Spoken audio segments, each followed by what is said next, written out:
Africa's Tourism Indaba's 3-day product and services annual global event sees convergence by 6,000 exhibitors, buyers, hosted buyers and media delegates from 80 countries, whose 22 hailed from the African continent.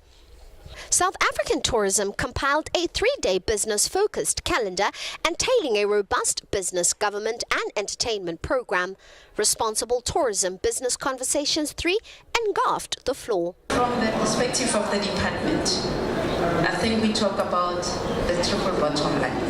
In terms of defining what is responsible tourism, we are looking into the issue of making sure that economically there is growth, but in a respectful manner.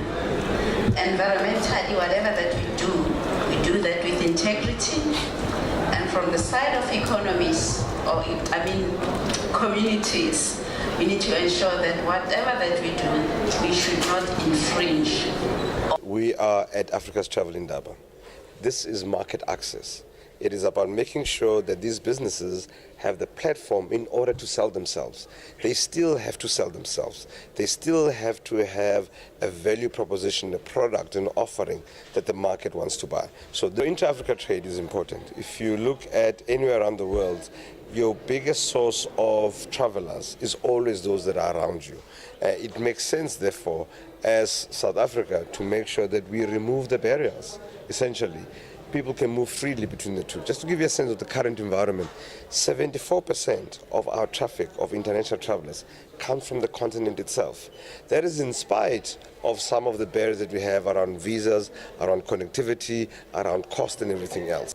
We asked participants how they adhere to responsible tourism. We are looking at a solution that instead of those poachers killing our source of tourism in Uganda, if a lion has eaten one cow, we can collect money and refund a cow rather than our 11 lions being killed, punished for eating one cow and killing a pride. So we are carrying out that drive.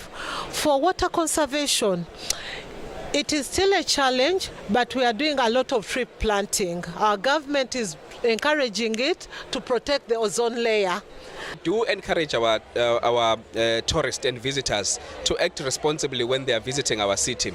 Noting that we are a water scarce city, we have engaged with our tourism product owners to say that they must educate and they must have educational or educative material in the establishment to save water. We do also encourage our tourists to act responsibly when it comes to saving nature and also our natural resources. So we do like to keep them as up because they are an attraction on its own. That every human being must be aware of water and the scarcity thereof.